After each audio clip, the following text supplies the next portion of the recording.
Well, you can call them coffee table books or photo essays, but this sort of book right here that you see in a special part of the bookstore, they're long on visual images, maybe shorter on text, is something we don't talk about much here on the Same Page, but that's what we're going to talk about today, and it's one of those books that has a very special connection to the state of Arkansas. It's called The Season by Steve Bowman and Mark Stallings, and it is a documentation, a photo essay about the 2005-2006 duck hunting season here in Arkansas. It's culled from over 7,000 photographs, and it really is a fascinating look at a very important part of Arkansas culture, the season. And we'll have Steve Bowman with us to visit about his book here in just a few minutes, and then we'll have a discussion with a couple of Arkansas faces very familiar to those of you who are big fans of the outdoors. That'll be our panel today as well. So today, the season on the Same Page.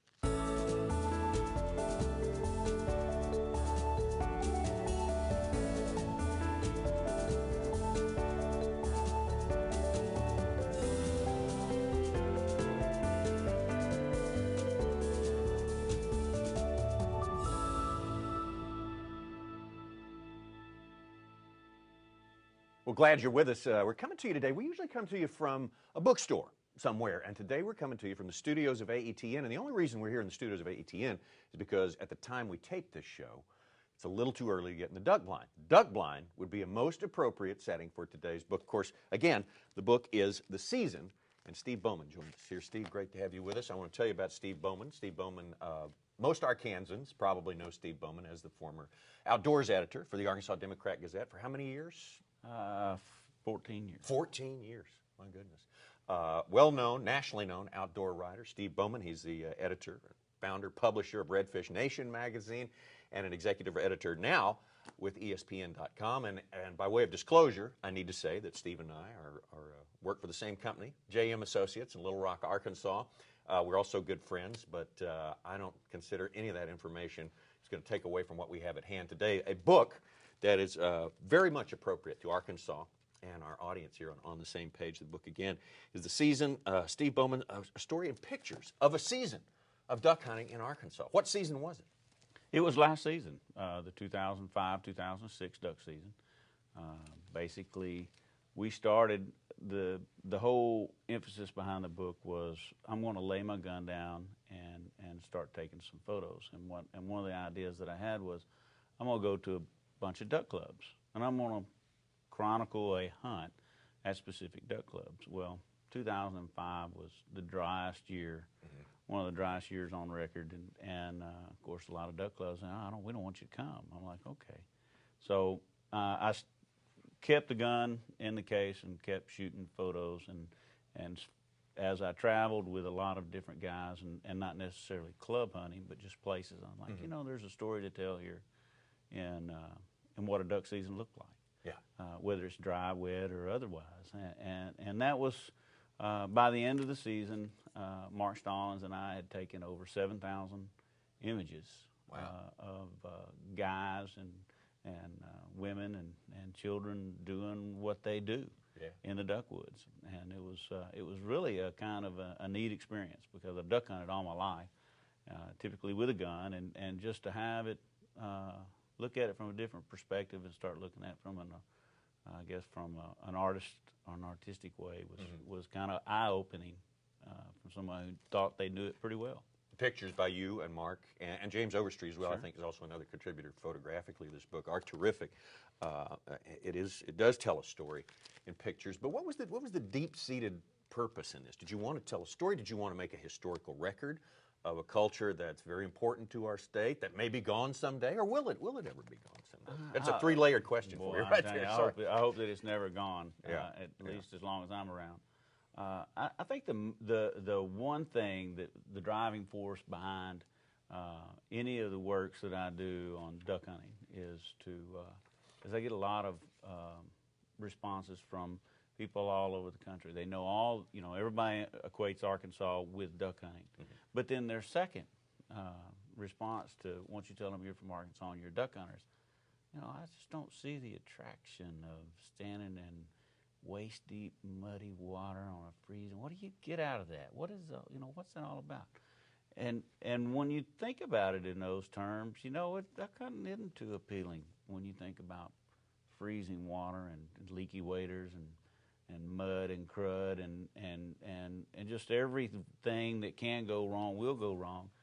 But when you start thinking about duck hunting, when you go duck hunting and you see what God can do to a skyline and what a duck can do in flight and how trees become statues of the landscape and all these things start coming together, and it really is a beautiful way to spend your time. It's a visual treat. It really is, and and everybody in Arkansas is aware of how beautiful the Ozarks and the Washitans are in the fall when the leaves start turning colors and so forth. And then when it's all gone, to them the trees are gray and lifeless and everything else. But for a duck hunter, a deer hunter, they go out and they get behind that outer layer and they start seeing the real beauty behind that.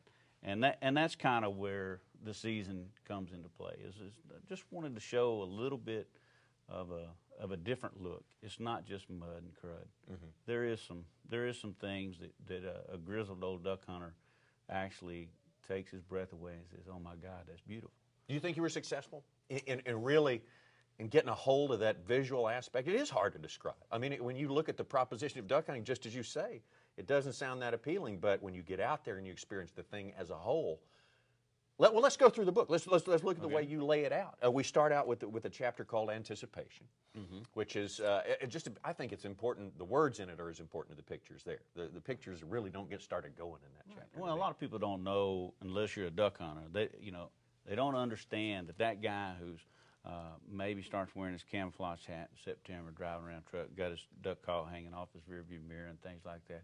Now, he's starting to think about it. As you say, he's the guy who wouldn't mow the lawn 30 days ago, but now he's spending half his time out banging together his blind. And doing what he can. I mean, because brushing his blind. It all comes to this fruition of duck season where you see all these things that you really love and you've fallen in love with, and you start feeling it.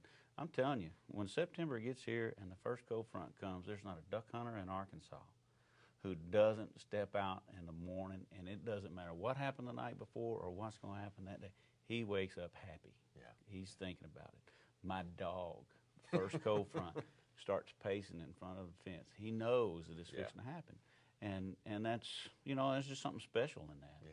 So anticipation's a big thing. It is. The sunrise is the next chapter. Right. That was, that's tailor-made for this kind of book. Right. And the sunrise is the prettiest part of the day, and it's also the kickoff for the day, so to speak, just like the first pitch of Major League Baseball, the tee off on a first green or whatever. It gets it all started. It's beautiful. It's incredible. And sometimes it's all you get. And that's it. Yeah. And that's right. Yeah. And there are a lot of duck hunters who make fun of that. Sure. Well, at least we got the sunrise. We got the sunrise. How many of these hunts that we see pictured in this book were hunts like that, where all they got was a sunrise? Actually, about probably 30, 40% of them. Really? That many? Because of their year? Yeah, the year was tough. Dry. But it still it doesn't stop you from wanting to go and hope or anticipate that it'll get better. The hunters is the next chapter. A lot of faces, a lot of people, a lot of people looking up, of course, as you would imagine. And that you did some very interesting studies of people. Well, I mean, and when they're in their obsession right there. Well, duck hunting itself is a thread that ties everybody together. I mean, you can duck hunt with the poorest guy and you're on his level. You can duck hunt with the richest guy and you're on his level. You can duck hunt with doctors and lawyers, and it doesn't matter. It binds all these cultures, all these different income brackets together, and because they share this one thing. They share this love of going out there and seeing all these beautiful things take place, and a duck hunter understands that. Well, the next chapter is the next generation. Some kids who are just obviously experienced their first duck hunt, and they are loving it. And kids are great. If you don't take a kid duck hunting, if you got to take kids to do anything, but especially duck hunting, they can embody what it's all about in the fewest words, just by the looks on their faces. Now, there's actually a photo in the book. It's one of the few photos that wasn't taken last season. Just of my daughter when she was 6 years old, and she's wide-eyed looking at the sky. And of course, she's a hardcore veteran now, and she turned 16, and she's ready to go and rock and roll all the time. But it it really is. You look at it from their eyes, and it really does start to come together. The kids are the best. Did you get a feel for how big, how into it that next generation is going to be? The kids who are kids now. I mean, are they so many distractions in this day and age? Much more so than you and I had when we were young. Everybody tells me that the younger generation is not there, and I don't see it. I teach hunter education classes, and I have big classes. I see kids that come up to me and want me to take them duck hunting with them in church or whatever, and somewhere out, and we go, and I love taking them, and I see so much interest. I can show you, I can take you to an elementary school somewhere in Little Rock now, and just about everyone, I know a kid who's 8 or 9 years old who can name you every species of waterfowl. And I don't think that I could have done that when I was when I was 8 or 9. Yeah. Just there wasn't that kind of interest. We loved to hunt, and we wanted to do it, and the thought of it was, but I mean, today they have Outdoor Channel, they have a lot of more things to stimulate. Right. Yeah, that's a great point. I never thought about that. And they really get into it. Yeah. So much more than we ever had the opportunity. Talking about this book, The Season, here on the Same Page today, produced by Steve Bowman along with Mark Stallings, a pictorial record of the season of 05 and 06 in the world of duck hunting, and we're kind of going through the chapters here. The next chapter is my favorite. It's the Quarry, it's called. It's the pictures, these amazing duck pictures that you guys have put together. Will you spill the beans and tell me where this picture was taken right That picture was taken in Slovak at a place called Adolph Thomas Reservoir. Slovak, Arkansas. Right. Okay. And that's about as precise as I'm going to get. Okay. They're just incredible. I mean, it's some of the technique. Can you tell us about, I mean, obviously this is very high speed, some of this photography, and some of the stuff, just multiple ducks in the air. You see nothing but a blue sky and nothing but ducks, and you think, how can that be interesting? It's one of the most fascinating photos I've ever seen in my life, just because each duck's doing something different, something acrobatic. I mean, how did you pull all this off? Well, I mean, you spend a lot. I spend a lot of time. You just can't go out there and do it. I spend a lot of time taking photos of ducks, and it's one of the hardest things to me that you can do. A photo like that right there is not only do you have to have everything in your favor equipment-wise. Mother Nature's got to be on your side. The wind's got to be on your side. The sun's got to be on your side, and it's hard. And actually, James Overstreet took that photo. It's one of the most magnificent photos. It's incredible.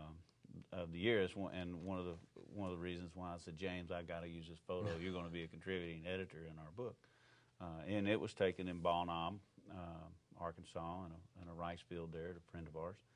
But it's almost like some days you go out, and as far as taking pictures of people and dogs and so forth, it's almost, you can do that almost any day without any trouble. Sure, you can find something, yeah. When it comes to ducks, you're constantly playing to win the lottery. Yeah. And sometimes you hit it a few times in this one, I will tell you for sure. My compliments on that. To me, that's the best part of the whole book.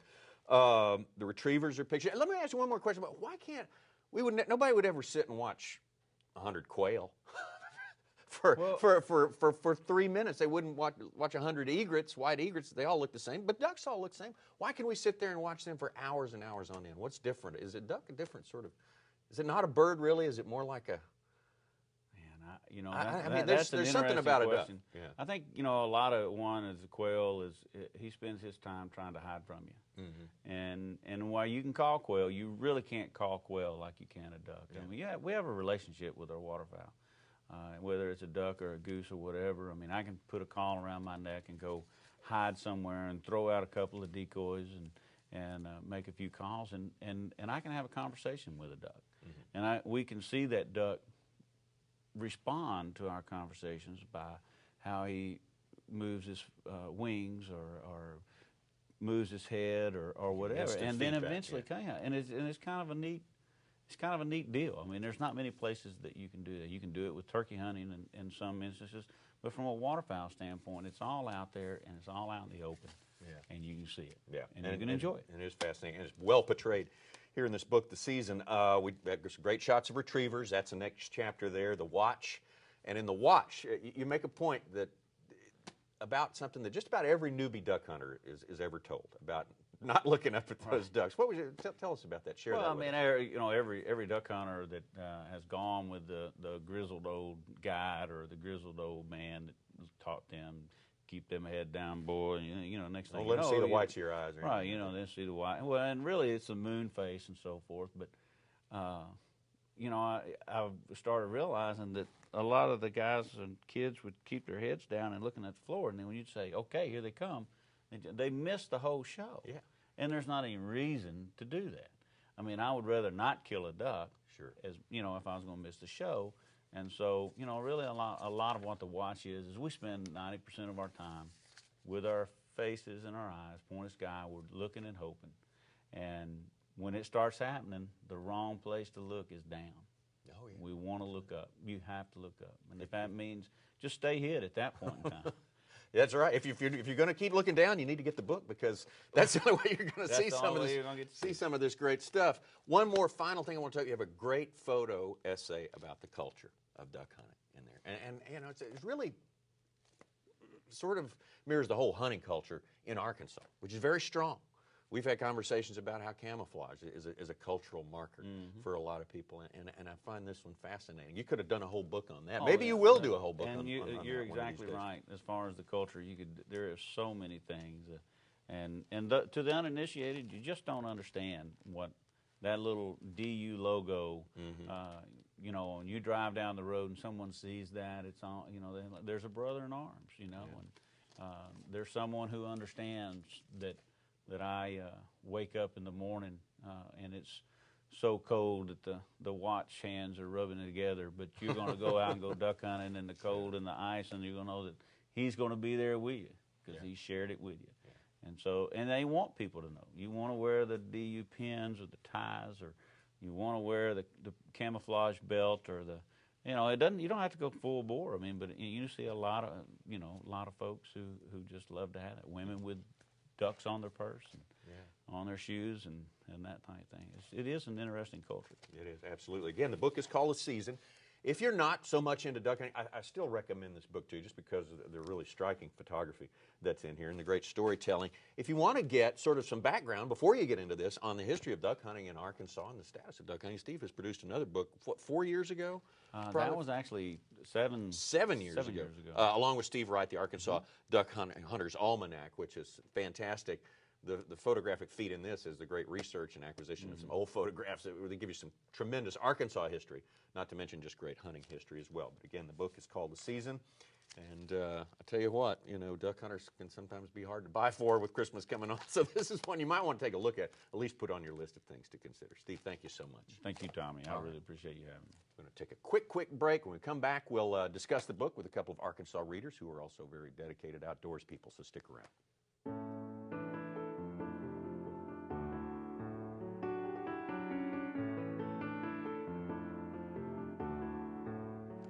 Well, we're back ready to talk about this book, The Season, with our Arkansas readers. And our two readers we have on the panel today, you'll probably, if you're an outdoors fan, you will recognize both of these folks right here. First, everyone who watches AETN knows Phyllis Spear. Phyllis Spear is an education coordinator for the Arkansas Game and Fish Commission, and better known as the person who cooks all those delightful dishes on Arkansas Outdoors Low these many years. And you can not only cook a duck, you can hunt them too, because I've been in the blind with you before. I do hunt them, and that's a fine thing to do. And of course, Trey Reed, who, like Steve Bowman, you'll recognize his face from his many years of service, the Arkansas Democrat-Gazette, as the outdoors editor there. And of course, his work is seen all across the country, so everyone's familiar with Trey Reed. Thanks for being here. I'll start with you, Phyllis, and ask you what you thought about the book in general. Well, you think it works? And as you said, being a duck hunter, I think you have an even a step-up appreciation of the book. But to see all those faces and all those photographs and everyone looking up if you've been there, and you know, we've talked about the fact that if you're a hunter, whether it be duck hunter or any other hunter, there's so much more to it than just pulling the trigger. And when you're out there and I think that this book depicts being out there, seeing the sunrise, seeing all those other critters come alive, all those other birds and waterfowl and things flying through. It's just so much more than, the book to me said so much more than just being a duck hunt. Right, like Steve said in our interview, you know, it's kind of tough sell duck hunting if you just portray it to someone who's never done it as standing in freezing water. Well, everybody, that's the thing, Tommy. Everybody always asks you as a duck hunter, why do you do it? I mean, why do you put yourself through the, you know, you break ice and you get water in your boots and it rains and the weather's terrible. Yeah. But I think this book explains that in great detail. You know, it speaks to those universal truths that all of us duck hunters understand, and the things we want to, that never come to mind when somebody asks us, well, why do you do this? Well, go pick up the season, and you can understand why. Better than words in many cases, these pictures portray exactly what you guys are talking. I'm sure both of you have picture or what we would call coffee table books about hunting come across your desk all year long. What, in your opinion, I'll ask you first, Phyllis, makes them work, and what makes them not work sometimes? Well, one of the things I liked about this book was that there was, in my opinion, just enough writing along with it. You could look at the pictures, and maybe if you weren't a duck hunter, but you were looking at the photographs, and then all of a sudden there's just enough text to help you understand it if you weren't a hunter. Now, if you were a hunter, or duck hunter, you'll sit there and you'll chuckle and you'll laugh and you'll say, "Been there, done that." Sure. Oh, yeah. And you have a step up appreciation. But even if you aren't, the text in the book helps you to, I think, have that experience. Sure, and gives you some more insights and some different thoughts about it. What do you think about that? Absolutely. Well, Tommy, obviously with a writing background, you know, the printed word is important to me, and I actually, it must not go away. Stick around. You know, I like to, and this is going to sound crazy, beautiful pictures in here, but I think the text, the narrative that goes along with it is every bit as good or maybe even better. But that's, I'm biased, you know, you got to understand that. Yeah. But, you know, what he does, you know, with what they do with the writing in this book is they address these things that, it's almost like you know, they're not expository stories. They're not, you know, it wasn't the stuff that you or Bowman in that newspaper job could write about. Some stuff that it had to be unsaid in that, and you could say it in this format. Exactly. Well, what he's able to do in this is it's sort of like an essay, sort of a, you know, the philosophy of the duck hunter, and that's what I really like about it the best. I mean, great pictures, but I love the narrative as well. It puts you there. It does, absolutely. Yeah, absolutely. Any category among those chapters, the types of pictures that you all like the best? Did you well, have one of course, that you really liked? I love the youngsters. I love the youngsters out there, the anticipation of them looking up, and some of them, you could tell they were a little more seasoned than others. They were looking up in certain ways, and some of them, they were just in awe looking up. And you experience that. Even if you're not a duck hunter, even if you don't carry a gun, but you have the opportunity to go out and experience that, it is an awesome experience. And those were some of course, there's nothing like them cupping and coming in, and there were fabulous photographs of that. Yeah. But the kidlets. Yeah, that was good. It surprised me how good they were and how into it they were. Yes. They really are. I mean, and the photographs captured that. Yeah. Oh, absolutely. Steve, we talked to Steve about this in the interview, and I asked him, did he think this generation is going to carry on the traditions? The youngsters coming up now. He thinks, you know, because they've got so many distractions now, you know, we say that about every generation. It's going to diminish and hunting's going to fall away. But he says, you know, he makes a great point. Today, we've got the outdoor channel. We've got 3 or 4 outdoor channels. We've got so many. We've got the internet full of hunting information. He thinks that's sort of offsetting, so that this next generation may be the most, you know, fired up about duck hunting that ever come along. Would you agree with that, Trey? There have been some encouraging numbers from the annual survey that the Fish and Wildlife Service does every 5 years that shows some positive signs. I mean, we're still losing, but I mean, there are some encouraging signs with the younger generation. And I think that's good. We need them. That is really good. I know both of you are probably familiar with this book because I think if a person is not a duck hunter, then this might be a good place to start. The book he wrote with Steve Wright, the Arkansas Duck Hunters Almanac, and this is a fabulous book too. I think for the collection of photographs. He didn't take the photographs for this one, but the ones he found are just amazing. They're a real slice of Arkansas hunting history. You know, Tommy, I think with that book, I mean, if you want a history of Arkansas hunting and sort of to know about some of the characters who shaped and formed it, that's the book to start with. Then you want to, you know, a little bit more, go with the season. Yeah, absolutely. Now, why do you know? I like looking at these coffee table books and these picture books, and if they're well done, and I don't really know why. I mean, you know, but I can look at them again and again, more so than I would ever reread a book again. Right. Are you that way? I am. Well, I'm kind of a weirdo, Tommy. I read books over and over. I've got some Nash Buckingham that I was reading earlier to sort of prepare for this. But, who's quoted in this book, the Almanac. Absolutely. But yeah, I mean, I don't know why that is. I mean, I think, you know, especially with a duck hunting book, if you're a duck hunter. We always are an optimistic lot, regardless of how bad the last few seasons have been. Yeah. So I think reading or looking at a book like this, it just makes you, it builds up that optimism, that eternal hope that we always seem to have, especially this time of year when we're right on the verge of the season. Yeah, get you through those long, hot summer nights too. The very first chapter, anticipation, and as we record this program right now, we're definitely into the heavy anticipation time of the year. Are you starting to feel it? Oh, yes. Feel it a little bit where you start looking at the long-range weather forecasts and things like that. Yes. And I've been there. yeah, you're doing it right now, aren't you? Absolutely. You're checking it every night. I think he really gets to that. He really gets to the heart of that in this book right here. And we don't want to just say Steve Bowman, because Mark Stallings contributed mightily to it. James Overstreet as well, a fine photographer, put this whole thing together. The culture, the last chapter, the culture of duck hunting. We're looking at the picture here with and we'll show this where everyone can see it with the pickup truck with the deer antlers bolted on. The guy's got all his. That's a fascinating part of Arkansas to me, is how strong what we would call, for a better word, the camo culture is here. It's a signal flag that it identifies you as part of a real community within a community. And it's, I was thinking he could do a whole book on that. Oh, absolutely. And easily. it's the wonderful thing about it is it's a cross culture. It's people from all cultures and all walks of life are all a part of this network or this family, whatever you want to call it. It's not just for the elitist. It's not just for the good old boy. It's just, it's not just for children, women, or men. And one of the neat things about duck hunting is it's a very social hunt. Very much You so. can be very I think that's part of the reason there is such a culture around it, because it is such a social type of hunting. You're with 3 or 4 good buddies or friends, family, whatever, in a blind. But yeah, that section that you're talking about, Tommy, with the culture, the bumper stickers, it's like a badge that you wear. Like, I am part of this group. Yeah. You know what you get when you get me. That's really good. Phyllis Spear, Trey Reed, thank you so much for reading the book and coming here and sharing all your thoughts, which are always valuable, on The Season. Again, the name of the book is The Season. Steve Bowman and Mark Stallings, and it's a really nice picture essay about a special year, and every year's special as far as the duck seasons go for all duck hunters. I wish you all the best of seasons this year. Thank you. Thanks for joining us today on the Same Page. One more time, the book is The Season by Steve Bowman and Mark Stallings.